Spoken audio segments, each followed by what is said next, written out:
Thanks very much for staying with us. Time now for Eye on Africa with me, Georgia Calvin-Smith. Tonight, the arms corruption trial of former South African leader Jacob Zuma could be in for further delays. 2 decades after the murky dealings that sparked the charges, the presiding judge steps aside because of an earlier judgment against Zuma. Also, as Germany expresses its uncertainty about its troops' participation in the long term in the UN peacekeeping mission in Mali, we hear from the Minusma Chief about his take on the prospects of the mission. And flying high, the breathtaking Guinean acrobatic troupe Amoukanama want to build on the excitement of their semi-final appearance in America's Got Talent and eventually set up their own professional circus school. But first, the judge presiding over former South African President Jacob Zuma's corruption trial has recused himself to avoid any risk of compromising the perception of justice. Zuma faces 16 counts of fraud, graft and racketeering over an arms contract sealed during his vice presidency in 1999. Nadil Tron has more. The judge presiding over Jacob Zuma's corruption case told the court on Monday that he won't be able to make a fair ruling anymore and recused himself from the case. Judge Piet Koen previously dismissed arguments against the state prosecutor the first time Zuma's legal team brought up their concerns about advocate Billy Downer. Now, Koen says he can't continue because his views will deny Zuma the right to a fair trial. Jacob Zuma is on a winning wicket. That's what Zuma's foundation tweeted after the case was postponed once again.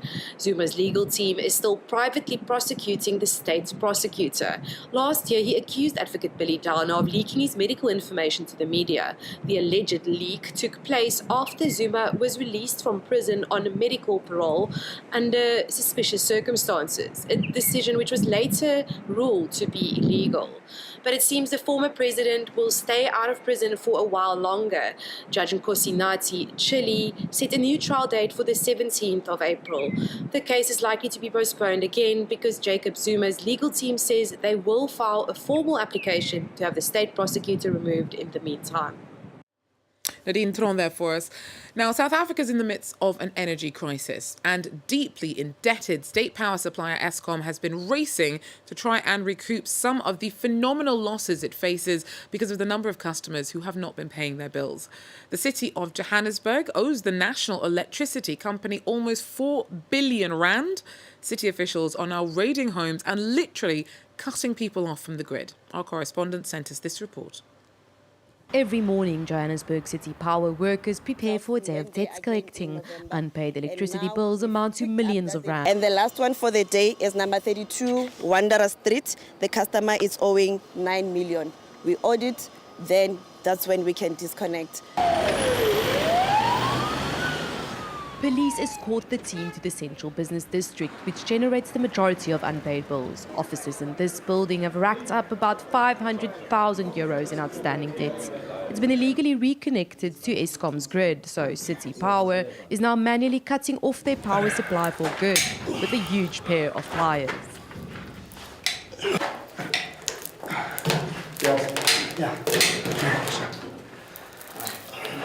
In fact, you are ripping off the cables.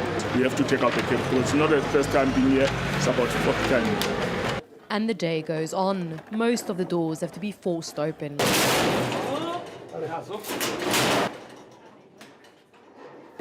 Here, the building managers try to negotiate a reprieve with no luck. People basically just start fighting. We had one of our team members, our technicians, who was basically hit, and he stayed about at least 2-3 weeks in hospital and in ICU because he was hit by bricks. The authorities recover outstanding debts from households and businesses in both upmarkets and less moneyed parts of the city. We do have prominent businesses. We do have even prominent government departments. I mean, last month we cut off the Gauteng treasury within the city of Johannesburg. They were owing 26 million rands, but they've since paid. The debts collected are only a fraction of the more than 50 billion rand that South African municipalities owe their crippling power supplier. Now, staying in Mali until 2024 doesn't make sense under current conditions. Germany said that it could pull its troops out of the UN peacekeeping mission in the African country early. Germany has about 1,100 troops as part of a 17,500 strong UN mission that's supposed to be helping combat a jihadist insurgency in Mali. But a recent UN reviews warned that restrictions brought in by Mali's transitional leaders are exposing peacekeepers to unnecessary risk. France 24's Jessica Lamezurier caught up with the head of the mission whilst he was in New York to find out what's on the cards.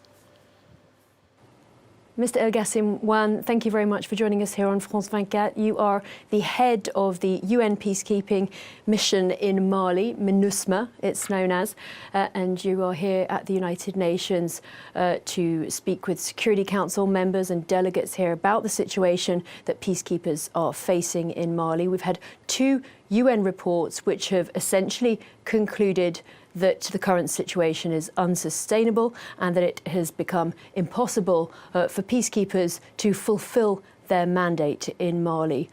What is the situation like on the ground? There is no doubt that MINUSMA is operating in a difficult environment. That has been the case since 2013. But over the years, there have been a number of changes. One, the French force, Barkhane, which was tasked to carry out counter operations, has left Mali since August last year. And the second element, of course, has to do with the fact that in 2019, a new priority was added among MINUSMA's strategic priorities, helping to stabilize the central part of Mali. We have the unfortunate reputation of being the most dangerous UN mission across the globe. That said, the mission has also accomplished much over the past 10 years, and that was reflected in the report we submitted to the Council. And in spite of the constraints, some work is being done.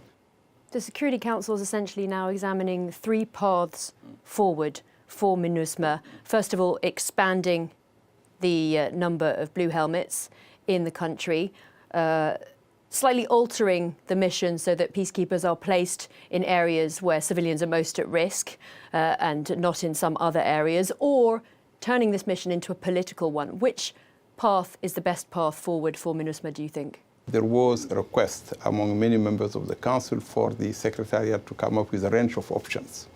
And that's why we came up with the range of possible options going to from an augmentation, which indeed is needed if the mission is to fulfill the entirety of its mandate. And there are 2 sub-options, one looking at an augmentation of 3,600 plus, and the other one at an augmentation of 2,000. Then if that is not possible, looking at a medium ground where we will keep the current strengths but try to consolidate the footprint of the mission so we can focus on areas of particular concern. And then the option number 3, where it would be more cost-effective to transform the mission into a special political mission. Stabilizing Mali is not only a requirement for Mali and its people, it's a requirement for the entire region. There is no way we could stabilize the region without stabilizing in Mali. So continued support, continued attention from the Council is an absolute necessity. Thank you very much for speaking to France 24, Mr. Wan. Merci.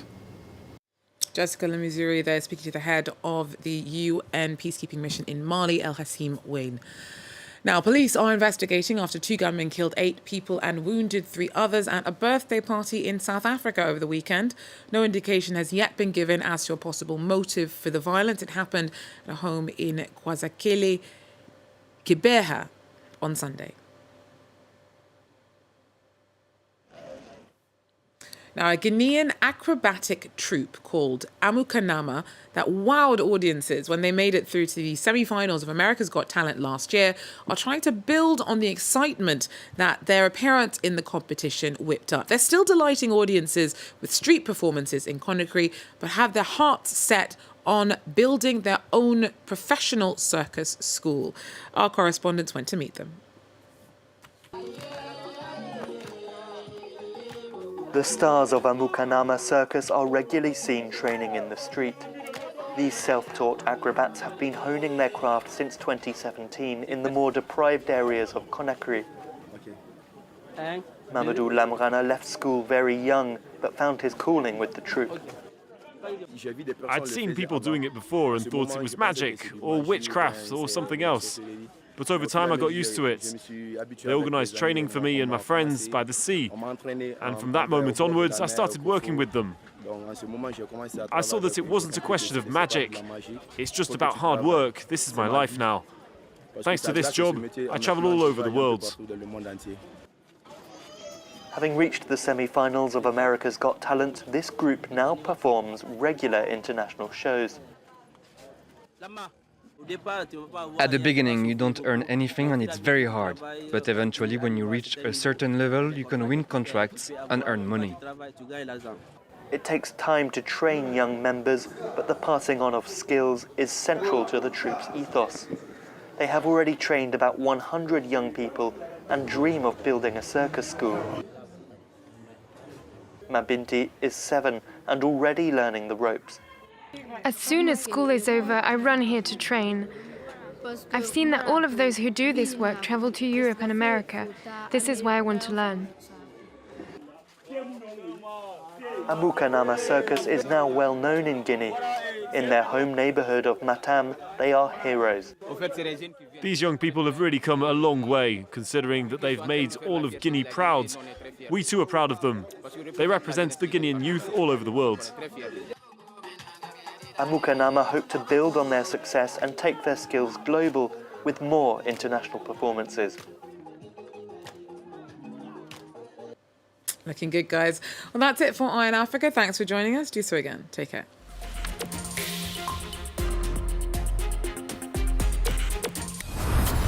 War has once more reared its head in Europe, recalling the darkest hours of our history. Kiev is still about 30 kilometers away.